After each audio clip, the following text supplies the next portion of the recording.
მოგერთით სტუმრით ლევან ჯაფარიძე, კრწანისის რაიონის მაჟორიტარი დეპუტატობის კანდიდატი, მესამე მოწვევის საკრებულოს წევრია ჩვენთან სტუდიაში. მოგესალმებით ბატონ ლევან, მადლობას გიხდით გადაცემაში მონაწილეობისთვის. როცა კრწანისის რაიონზე ვსაუბრობთ, პირველი რაც გვახსენდება, ეს არის ისტორიული უბანი თავისი სპეციფიკით. თქვენ უკვე დაახლოებით 8 წელია ამ უბანში ცხოვრობთ და ვიდრე ეთერში შემოვიდოდით, მითხარით რომ ვინმე მითხრას რომ კრწანისზე ნამდვილი კრწანისელი არ ხარო, ძალიან მეწყინება. მოდით გითხარით თქვენი სამუშაო გამოცდილებიდან გამომდინარე, საკმაოდ აქტიური შეხება გაქვთ ამ უბანთან, მის მოსახლეობასთან, რა სპეციფიკით ხასიათდება უბანი, რა გაკეთდა და რისი გაკეთებაა კიდე დაგეგმილი. მოგესალმებით, მადლობა მოწვევისთვის, მოგესალმებით თქვენს მსმენელებს, მაყურებლებს. ნამდვილად ესე არის 2017 წლიდან, როცა ბატონი გახაკალაძე გახდა ქალაქის მერი. მაშინ 2017-ში დავინიშნე კრწანისის გამგებლად, 3 წლის განმავლობაში მუშაობდი გამგებლის პოზიციაზე. იმის შემდგომ უკვე მაჟორიტარი დეპუტატის რანგში ვარ, უკვე მესამეჯერ მიწევს კენჭისხრა და იმედი მაქვს, რომ შედეგები იქნება ისევე დადებითი, როგორც პირველ ორ შემთხვევაში, იმიტომ რომ ჩემთვის ძალიან დიდი მნიშვნელობა აქვს კრწანისელების ნდობას, მათ მხარდაჭერას, ბევრად უფრო გაძლიერებს და დიდ პასუხისმგებლობას გაკისრებს. რაც შეიძლება ვისაუბროთ იმაზე, თუ რა გაკეთდა ამ წლების განმავლობაში. სიამაყით რომ ისტორიული უბანია, მაგრამ ხვდებით რომ თავისი სპეციფიური გამოწვევები აქვს ამ ყველაფერს, დაწყებული კანალიზაციით, გზებით, ინფრასტრუქტურით, ეს სერიოზული საკითხებია, რომელიც მოსახლეობას უპირველეს ყოვლისა სწორედ მაჟორიტარი დეპუტატისგან აინტერესებს, მისი ხედვა და აი ამ კუთხით მინდა რომ დღეს ჩვენ ვისაუბროთ გადაცემაში. ნამდვილად რაიონი არის ძალიან დიდი და აქედან გამომდინარე მრავალფეროვანი არის, თავისუფლების მოედნიდან მოყოლებული ფონჯალების ჩათვლით და აქედან გამომდინარე სპეციფიკაც პრობლემების განსხვავებულია, თუ სადმეში მეტად შეინიშნება ვთქვათ წყალარინების სისტემის მოწყობა, სანიაღვრე სისტემის მოწყობის საჭიროებები, სადღაც არის მიწის დამჭერი კედლების ჩასმა, რო ლანდშაფტურათაც განსხვავდება რაიონი და ყველა მიმართულებით გვიწევს სამუშაოების გაწევა, მაგრამ ყველაზე მთავარი არის ის, რომ სწორედ უნდა იქნას ეს პრობლემები შესწავლილი, პასპორტიზაცია და შემდეგ უნდა მოხდეს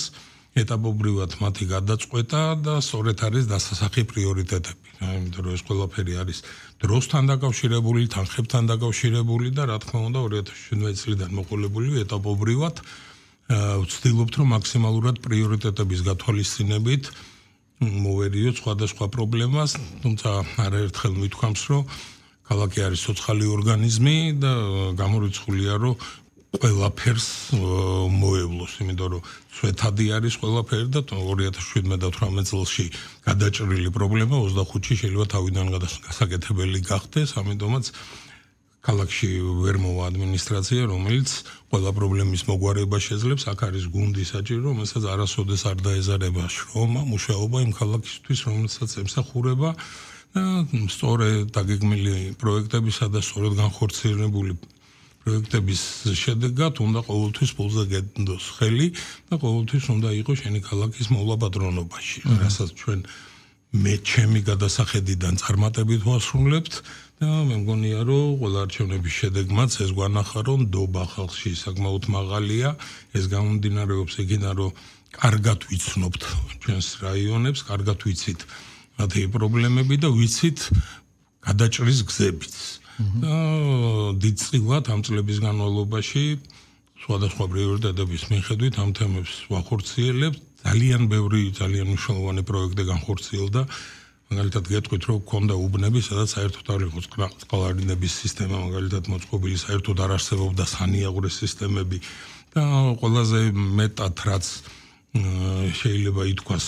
ბატონ კახაძე და მის გუნდზე, რომ ჩვენ არ ვეკიდებით რაღაცას ზედაპირულად, რა, როდესაც შევდივართ რომელიმე პროექტის შესასრულებლად, ვცდილობთ, რომ მაქსიმალურად აღმოვფხვრათ ის პრობლემები, რაც იწვევდა ამ პრობლემების შექმნას. იგივე არ შევდივართ ქუჩაზე თუ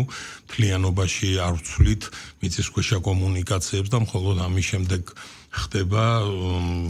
სასხლდის ფენის მოწყობა. მე მესმის რომ ეს ქმნის საკმაოდ ბევრ პრობლემებს, იქიდან გამომდინარე რომ მეტი დრო არის საჭირო, მეტი დისკომფორტი იქნება მოქალაქეებისთვის და სხვათა შორის მინდა გითხრათ რომ თავიდან სერიოზულ პრობლემებს ავაწყდეთ მოსახლეობასთან კომუნიკაციების დროს, იქიდან გამომდინარე რომ მანამდე მიჩვეულები იყვნენ რომ რაღაც ძალიან სწრაფად ხდებოდა პრობლემის მოგვარება თუ ვინმე აგვარებდა მანამდეაც. რა თქმა უნდა, ხა უბრალოდ შესვლა იმის ასფალტირებული ფენის მოხსნა და გადაგება მოკლე დროში სავსებით შესაძლებელია და რთულია, როდესაც უფრო ჩადიხარ სიღრმეში, თლიან სისტემას, წყალარინებას, ანიავრეს სისტემა, მების ჩატანა, განათებების, და მაგრამ ზუსტად ვიცით, რომ რასაც ვაკეთებთ, ის ბევრი წლების განმავლობაში მოემსახურება ქალაქს და შემდეგ მოვლა პატრონობაშიაც მისი მართო არის ბევრად უფრო მარტივი და ბევრად უფრო სწორი. და აქედან გამომდინარე, ჯერა და გონია, რომ ის გაკეთებული საქმე, რომელსაც ჩვენ ვაკეთებთ, ბევრად უფრო დიდი ხანი გამოადგება ჩვენს ქალაქს და მის მოსახლეობას. ავარიულ სახლებზე მინდა ვიკითხო, ეს მთავარ გამოწვევად რჩება და ერთ-ერთი მიზანით თქვენი და თქვენი კოლეგების ზუსტად ეს არის პრიორიტეტ პროექტად მიაჩნია თქვენს გუნდს მისი განხორციელება. კრწანისის რაიონი რით გამოირჩევა ამ კუთხით და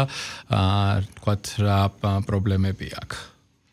მართლაც შემიძლია დაგიდასტუროთ, რომ ერთ-ერთი მთავარი გამოწვევა არის ჩვენთვის, იმიტომ რომ არის ისტორიული უბანი, არის ძალიან ბევრი არის კულტურული მემკვიდრეობის ძეგლები და ეს სახლები არ ყოფილა მიხედილი ათწლეულების და ზოგ შემთხვევაში 100 წელზე დიდი ხნის არის სხვადასხვა ძეგლი და აქედან გამომდინარე მათზე არ განხორციელებულა ათწლეულის მანძილზე არანაირი კაპიტალური გამაგრება ან ჩარევა და სერიოზულ პრობლემად იქცა ეს ყველაფერი. თან ჩვენ კიდევ ერთხელ განმეორდები, არ უყურებთ რაღაცებს ზედაპირულად და მაქსიმალურად ვცდილობთ, როდესაც თან ძალიან სათრთი არის ჩვენი ისტორია, ეს ყველაფერი არის ჩვენთვის ძალიან ძვირფასი და აქედან გამომდინარე ძალიან საათად ვეპყრობით, მაგრამ რაც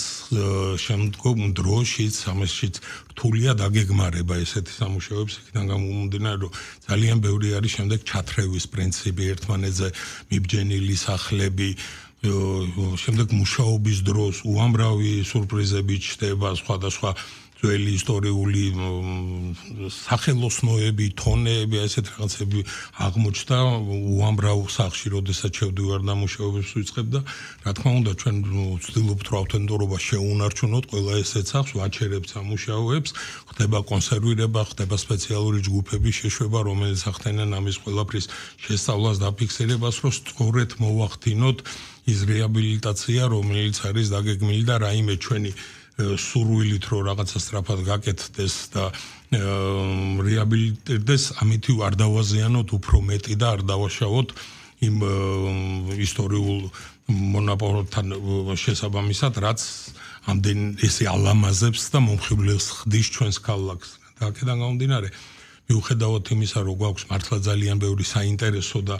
კარგად დაგეგმილი და განხორციელებული პროექტი ქალაქში, ორბელიანის მოედანს მოვიდან მაგალითად, გამოწვევა მაინც ძალიან ბევრი რჩება და ყოველდღიურ რეჟიმში მიდის ამაზე მუშაობა, ვფიქრობ და ვიგონებ ახალ პროექტებს, ჩანაცვლების პროგრამები, სხვადასხვა საშუალებები ვცდილობთ მოსახლეობასთან კომუნიკაციას და მინდა ვთქვა, რომ ერთ-ერთი ჩვენ ძირითადი სამუშაოები სწორედ აქეთ არის მიმართული, განსაკუთრებით ეს ისეთ რაიონებში, რომელსაც აქვს ეს ძველი ისტორიული ძეგლები და ბევრი ესეთი შენობა ნაგებობა. ბატონ ლევან, დამეთანხმებით, რომ კრწანისის რაიონი ტურისტული უბანია, ამიტომაც უფრო მეტ ინფრასტრუქტურულ პროექტს და განვითარებას საჭიროებს. შარშან გაკეთდა თაბორის მონასტრისკენ მიმავალი ბილიკი, რომელიც ძალიან დაიტვირთა ტურისტულად და სასიამოვნო, ასევე შეგვიძლია ვისაუბროთ განახლებულ გრიშაშვილის სკვერზე, რომელსაც უფრო გაალამაზა რაიონი. ინფრასტრუქტურულ პროექტებზე მინდა გკითხოთ, განხორციელებული და განსახორციელებელი პროექტები, რომ უთხრათ ჩვენს მაყურებელს და მსმენელს. ნამდვილად ძალიან საინტერესო რაიონი არის, კრწანის ერთ-ერთი ყველაზე მიმზიდველი რაიონი არის ტურისტებისთვის. აქედან გამომდინარე გვიწევს ძალიან ბევრი პროექტის ისე გაანალიზება და ჩაფიქრება, რომ ეს იყოს გათვლილი სწორედ როგორც ჩვენს მოქალაქეებზე, აგრეთვე ტურისტებზე და ქმნით ახალ-ახალ ატრაქციებს, საიდანაც მიმზიდველობა გავზარდოთ ამ ხრივ და გავაჩინოთ ახალი მიზიდულობის წერტილები, აი ზუსტად ესე იყო გრიშაშვილის სკვერი მაგალითად ჩაფიქრებული თავის დროზე, რომ აბანოთუბანი მოგეხსენებათ არის თბილისში ერთ-ერთი ყველაზე ტურისტულად დატვირთული ადგილი და ძალიან ვცდილობდი, რომ აბანოთუბნიდან ესე რომ ვთქვათ ხელმარჯვნივ წამეყვანა ტურისტები და არ ყოფილიყო ეს მარტო მეიდნის მიმართულებით და თავისუფლების მიმართულებით და სწორედ აი ამის გამო შეიქმნა გრიშაშვილი, საკმაოდ ძალიან ლამაზი სკვერი გამოვიდა, ესე ნოუ-ჰაუ არის ესე სკვერის ქვეშ გავაკეთეთ ღია მუსეუმი, რითიც სურათებით შევეცადეთ გაგვეცოცხლებია იმ პერიოდის თბილისი, ანალოგიურად თაბორის მონასტერი ძალიან საინტერესო ძეგლი არის, მინდა გითხრა და იმასთან მისასვლელი ბილიკი, ესე რომ ვთქვათ, ბუნებრივად ჰქონდათ გათელილი ტურისტებს, ეს თას მიუყვებოდა გრიშაშვილიდან ასასვლელსა და გაგვიჩნდა ესეთი აზრი, რომ მოგვეწყო ბილიკი რითიც გაუმარტივდებოდა და უფრო მომხიბვლელი გახდებოდა ტურისტებისთვისაც და ჩვენი მოქალაქეებისთვისაც, სხვათაშორის მერევლითაც ძალიან დატვირთული არის თაბორი, მხოლოდ ერთი მოსადგომი ჰქონდა უკანა მხრიდან და გავაკეთეთ ეს ბილიკი და ამან ისე კარგად იმუშავა, რომ გადავწყვიტეთ გაგრძელება ამ ყველაფრის და სხვადასხვა მიმართულებებიდან აყვავს ახლა ანალოგიური ბილიკები ჩაფიქრებული გვაქვს, ეს იქნება ხარფუხის 2-3 წერტილი გაცოცხლდება, რითიც დაკავშირებული იქნება თაბორთან მთლიანი ხარფუხი გაყოლებაზე. ანალოგიურად მინდა გითხრათ, რომ მერიის ინფრასტრუქტურის სამსახურს ძალიან სერიოზული პროექტი აქვს ნარიყალასთან მიმართებაში, ხდება სრულიად რეაბილიტაცია ნარიყალის ციხის ბოლო ეტაპი იწყება და საშვილიშვილო საქმე გეთება, ნამდვილად აბსოლუტურად კაპიტალური ჩარევა ხდება და მთლიანად იქნება გადამაგრებული და ყველაფერი იქნება გაკეთებული უმაღლეს დონეზე. ესეთ პროექტებზე ფიქრი და ესეთ პროექტების განხორციელება ქალაქისთვის ყოველთვის უნდა იყოს პრიორიტეტში და ესე უყურებთ ამ საკითხს ძალიან სერიოზულად და ძალიან სასიამოვნოა და სასიხარულოა, როდესაც ჩვენ ქალაქში ქმნი ისეთ ადგილებს, რითიც შემდეგ ისარგებლებს უამრავი შენი მოქალაქე და ამასთან ხავს უამრავი ტურისტი. მოსახლეობის მოქალაქეობრივი დამოკიდებულება აღქმის უნარი ინტერესი გაზრდილია, მე მესმის რომ უამრავი სოციალური პრობლემაა, პირადი პრობლემაა, რომლის დახმარებასაც ალბათ ითხოვენ, მაგრამ ასევე ისინი ხშირად, რაც ძალიან სასიამოვნოა, მოითხოვენ რომ მეტად გამწვანდეს მათი უბანი რაიონი, გაჩნდეს მეტი რეკრეაციული ზონა და საშუალებები. ამ კუთხით რა კეთდება, ესეც რომ გითხრათ რაიონში. კი ბატონო, აი დასაწყისში ვთქვი პრიორიტეტები, როდესაც ვადონი გახა თავის გუნდით მოვიდა ქალაქის სათავეში, იქნა რამოდენიმე პრიორიტეტი დასახული, რომელთანაც მუშაობაზე მთელი ამ წლების განმავლობაში მუშაობდა. ერთ-ერთი მთავარი პრიორიტეტი იყო ქალაქის გამწვანება, იმიტომ რომ თბილისი ბუნებრივად ძალიან ისეთი ლანდშაფტურად მწვანე და ლამაზი ქალაქია და წარმოიდგინეთ, მაინც ამ პირობებში ევროპაში ერთ-ერთ ბოლო ადგილზე იყო განვითარებული ინფრასტრუქტურით, მწვანე ინფრასტრუქტურით. რა და ეხლა მინდა ვთქვა, რომ ნამდვილად ერთ-ერთი მოწინავეები ვართ, იქიდან გამომდინარე, რომ ამ 9 წლის განმავლობაში შეიქმნა მართლა ძალიან ბევრი ახალი ინფრასტრუქტურა, მწვანე ზონები და აგრეთვე რეაბილიტირდა და გაკეთდა ბევრი სკვერი და ადგილი, სადაც ადამიანებმა შეიძლება მოისვენონ და დრო გაატარონ, როგორც ბავშვებმა, ისევე შუახნის ადამიანებმა და მოხსებულებმაც. კრწანის რაიონის მაგალითზე გეტყვით, დაახლოებით 9 გექტარზე მეტი არის ესეთი გამწვანებული ზონა, რომელიც ამ 9 წლის განმავლობაში შეიქმნა, აბსოლუტურად ახალი პარკები და სკვერები შეიქმნა სხვადასხვა რაიონში, გეუბნებით, თქვა ფონი ჭალაღებული ყარბუღი აქეთ რა თქმა უნდა ბევრად უფრო ჭირს ცენტრალურ რაიონებში იქიდან გამომდინარე რომ ადგილი ბევრად უფრო ნაკლებია კლდეებზე დავიწყეთ მოფიქრება უკვე სკვერების და რაღაც შეფენილ სართულებზე გაკეთებულ სკვერებს ვაკეთებთ რაც შეეხება ფონიჭალას აი გუშინაც ბატონი გახავს სტუმრობდა 13000 კვადრატულ მეტრზე გავაკეთეთ ახალი პარკი რომელიც აი მართლა გულს უხარია როდესაც მინდიხართ გადავსებული არის მოსახლეობით ყოველთვის ბუნებრივად და აბსოლუტურად შეიცვალა მათი დამოკიდებულებაც აი ბევრად უფრო განსხვავდება თვითონ როგორ უვლიან და პატრონობენ ამ ყველაფერს და ეს გაჩვენებს რამდენად სწორედ მუშაობ და რამდენად კარგად არის პრიორიტეტები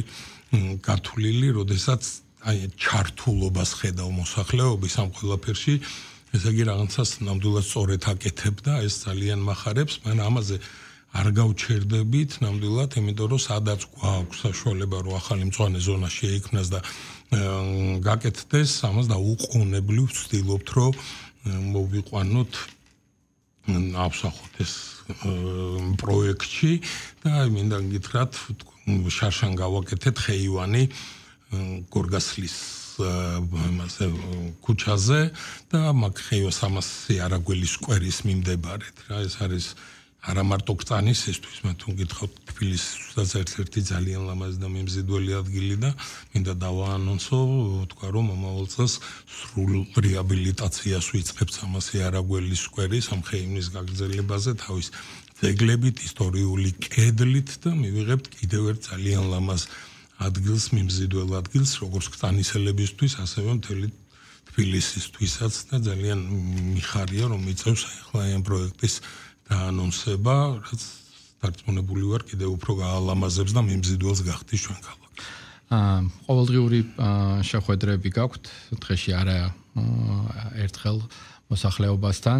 თქვენ კარგად იცით მათი პრობლემები, გამოწვევები. ამ გადაცემის მიზანი ზუსტად ის არის, რომ მოსახლეობამ მეტი შეიტყოს, უფრო ახლოს გაიცნოს მაჟორიტარი დეპუტატობის კანდიდატი, მოусმინოს მათ და ხშირად მოუცლელობაც სახელდება ერთ-ერთ მიზეზად თქვენი და თქვენი კოლეგების მოსვლის ეს მე მახარებს. მუდმივი კონტაქტი და კომუნიკაცია საზოგადოებასთან, მაგრამ როდესაც მათ ხვდებით,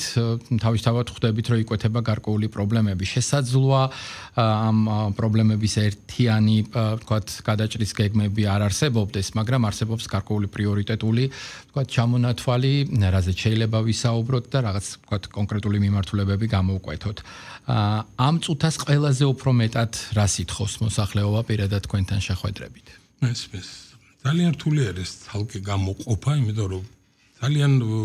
რაც არ უნდა ბევრი საქმე აკეთო, პრობლემები ყოველთვის რჩება, ეს როგორც შეიძლება იყოს პირადი, ასევე შეიძლება ეხებოდეს უმას,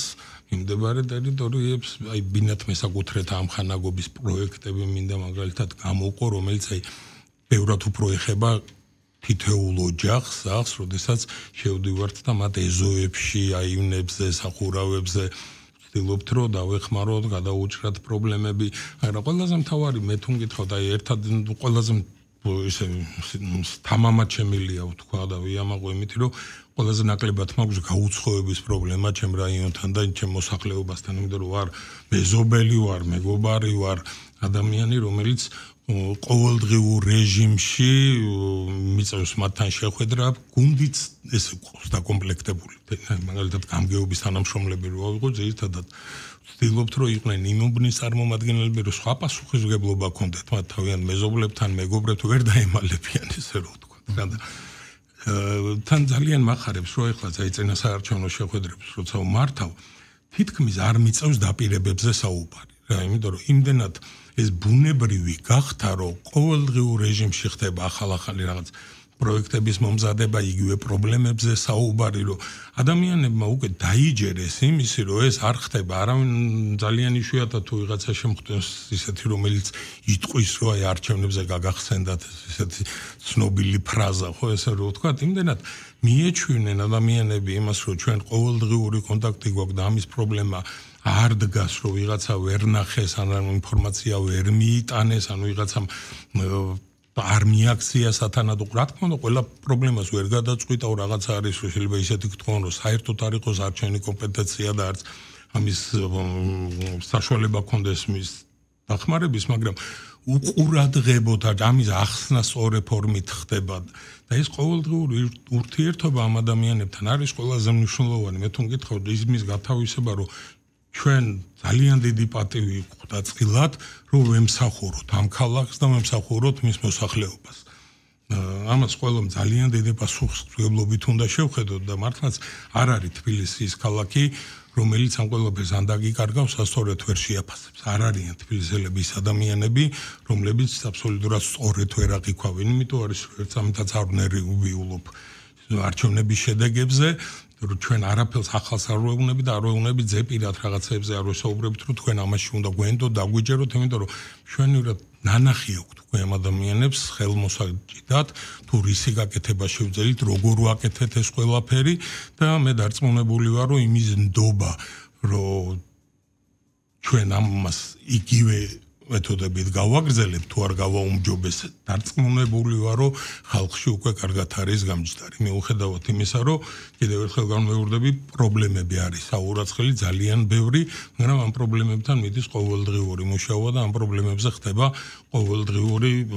ყურადღების გადატანა და აქცენტირება. რა ეს როგორც აი პირად სოციალურად ჯანმრთელობის პრობლემა, ისევე მოგეუბნებით აი რა აივნები, მიწის მოჭრა, კანალიზაცია